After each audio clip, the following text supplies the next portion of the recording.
First thing we're going to go over with these bigger baits is the proper equipment, including the rod, reel, and making sure you're picking a rod that not only can handle casting these baits, but effectively fishing them. And there's a couple things I'm looking for, especially with the big glide bait.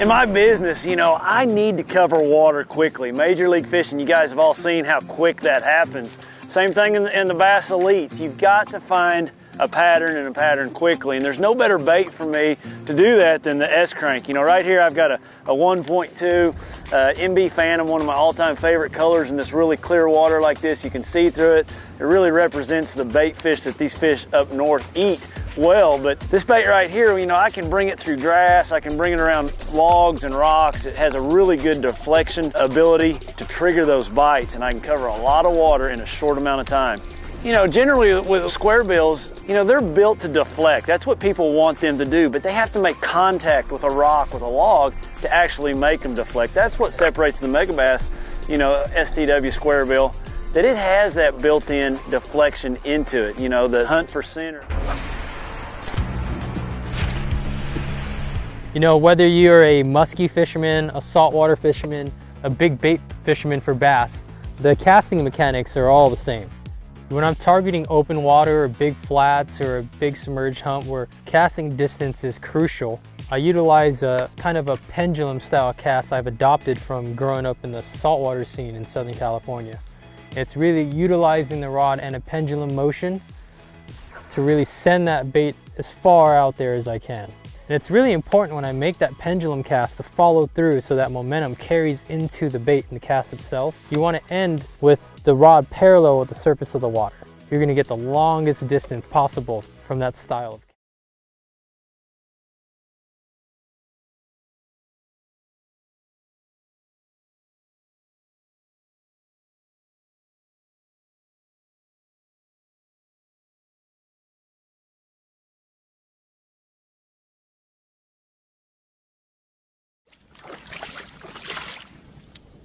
Nice slide.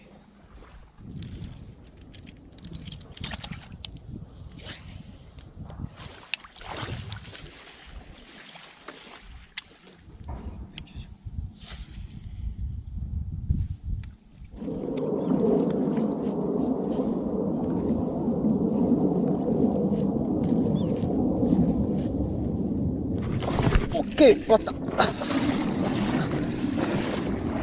Wow.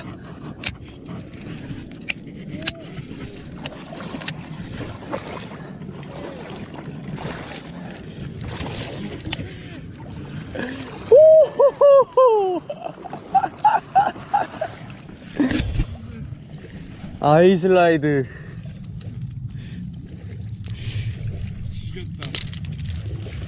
예스.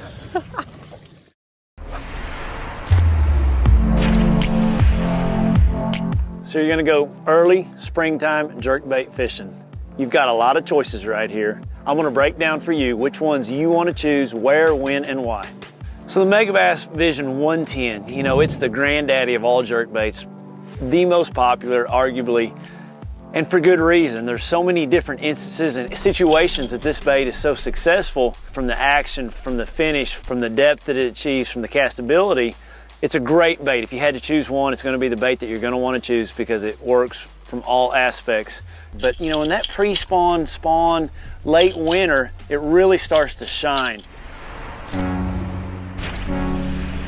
When you commit to throwing a big glide bait like this, it's very important to use a bait that can give you direct visual feedback. It's a very key component to learning the mechanics of this particular lure and every other lure you throw.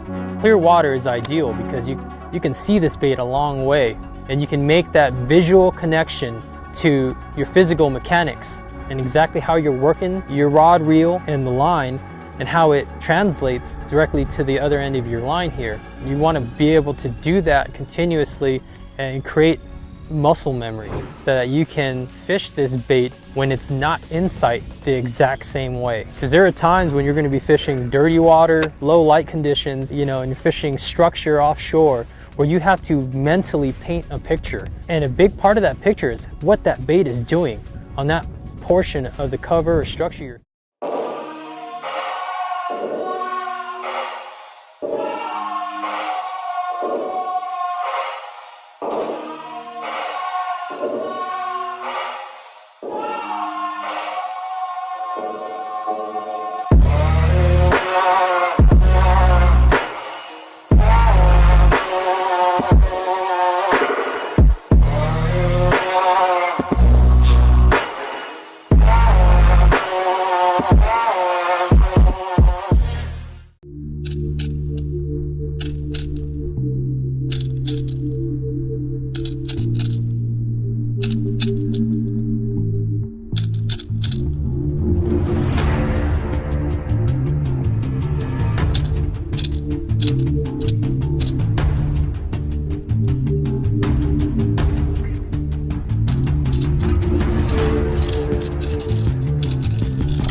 That's an absolute giant right there, bud.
Whoa!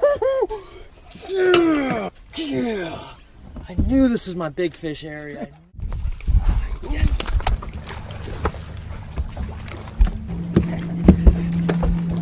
We got some really cool Bassmaster.com live coverage, and I hope everyone learned something.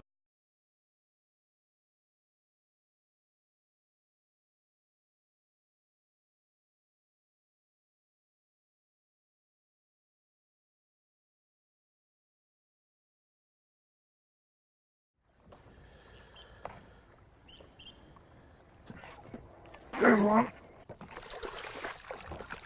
Oh, look at that one.